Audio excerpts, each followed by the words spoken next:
మనం తెలంగాణ సిపి గెట్లో చాలా సింపుల్గా ఎక్కువ మార్కులు ఎలా పొందాలి, అలాగే ఉస్మానియా యూనివర్సిటీలో సీట్ పొందాలి అంటే ఎలా చదవాలి అనేది అయితే డిస్కస్ చేద్దాం. మెయిన్లీ మనం చదివే పర్టికులర్ సబ్జెక్ట్కి ఉన్నటువంటి సిపి గెట్ సిలబస్ని అయితే మనం ఫాలో అవ్వాల్సి ఉంటుంది అన్నమాట.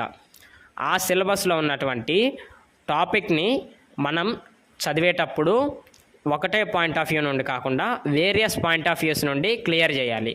ఎలా అంటే నేను ఎంఏ పబ్లిక్ అడ్మినిస్ట్రేషన్ ప్రిపేర్ అవుతున్నాను. ఎంఏ పబ్లిక్ అడ్మినిస్ట్రేషన్లో నేను వాళ్ళు ఇచ్చినటువంటి సిలబస్ నుండి గవర్నర్ అనే ఒక సబ్ టాపిక్ ఎంచుకున్నాను. ఆ టాపిక్ని ఎలా చదవాలి అంటే నేను మీకు స్క్రీన్ మీద ఒక ఇమేజ్ డిస్ప్లే చేస్తున్నాను చూడండి.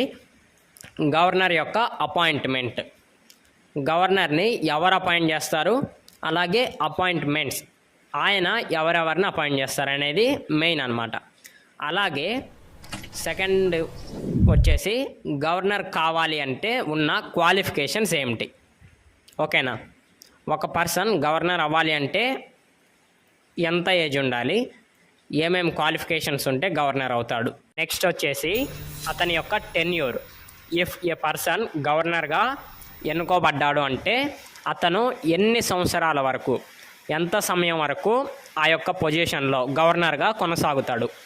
ఏదైనా ఒక పోస్ట్కి ఉన్నటువంటి పదవి కాలం ఎంత అనేది మనం తీసుకోవాలన్నమాట. అలాగే నెక్స్ట్ వచ్చేసి అతని యొక్క డ్యూటీస్ అండ్ ఫంక్షన్స్. ఒక పర్సన్ గవర్నర్ ఆర్ సీఎం అయితే అతని యొక్క డ్యూటీస్ ఏంటి, అతని యొక్క ఫంక్షన్స్ ఏంటి, అతను ఎవరెవరిని అపాయింట్ చేస్తారు, అతను ఎవరెవరి యొక్క కంట్రోల్లో ఉంటారు, ఓకేనా. అతని కంట్రోల్లో ఇంకా ఎవరెవరు ఉంటారు, ఓకేనా. ఇలాంటి 4-5 పాయింట్ ఆఫ్ వ్యూస్ నుండి అనేది అయితే క్లియర్ చేయడం ద్వారా ఒక టాపిక్ మీద మనకి కాన్సెప్టువల్ క్లారిటీ అనేది అయితే మనకి వస్తుంది అనమాట, ఓకేనా. ఇలా క్వశ్చన్స్ వస్తాయా, ఎంత సింపుల్గా ఉంటుందా సిపి గెట్ అంటే అఫ్కోర్స్ ఈజీగా ఉంటుంది. ఒకసారి నేను ప్రీవియస్ ఇయర్లో రిపీట్ అయినటువంటి క్వశ్చన్స్ డిస్ప్లే చేస్తున్నాను చూడండి. మనం ఫస్ట్ చదివింది ఈ గవర్నర్ అనే టాపిక్లో అపాయింట్మెంట్ విషయానికి వస్తే ఒకసారి చూడండి. Governor of the state is appointed by అని 2024లో ఒక క్వశ్చన్ అడిగారు. మేబీ ఇది 2023 క్వశ్చన్. మనం అపాయింట్మెంట్ గురించి చదివినప్పుడు ఈ క్వశ్చన్కి ఆన్సర్ తెలిసిపోయింది, ఎందుకంటే గవర్నర్ ఆఫ్ ది స్టేట్ని ప్రెసిడెంట్ అపాయింట్ చేస్తారు. నెక్స్ట్ వచ్చేసి అతను అపాయింట్మెంట్స్ ఇచ్చేది ఎవరు అనేది ఇంకో క్వశ్చన్ అడిగారు చూడండి. నేను అది కూడా మీకు ఇంకో క్వశ్చన్ చూపెడతాను.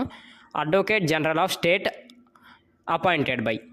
అలాగే అతను ఎవరిని అపాయింట్ చేస్తారని మనం చదివినట్లయితే ఈ క్వశ్చన్కి ఆన్సర్ కూడా తెలిసిపోద్ది. అడ్వకేట్ జనరల్ను ఎవరు అపాయింట్ చేస్తారు స్టేట్కి, స్టేట్ గవర్నర్ అపాయింట్ చేస్తారు. నెక్స్ట్ వచ్చేసి అతని యొక్క డ్యూటీస్ గురించి చదవాను.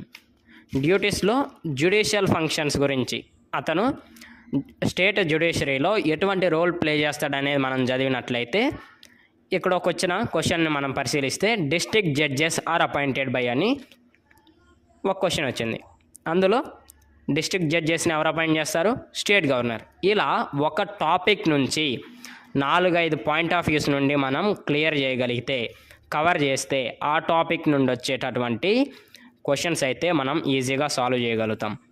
ఈ రోజు నుండి ఎగ్జాక్ట్గా 15 డేస్ ఆఫ్ టైం మాత్రం మనకి మిగిలింది. సో ఈ 15 డేస్లో పర్ డేకి 4 టాపిక్స్ ఇలా వేరియస్ పాయింట్ ఆఫ్ వ్యూస్ నుండి కవర్ చేస్తే 15 × 4 60 టాపిక్స్ మీద మనకి స్ట్రెంగ్త్ అయితే ఉంటుంది.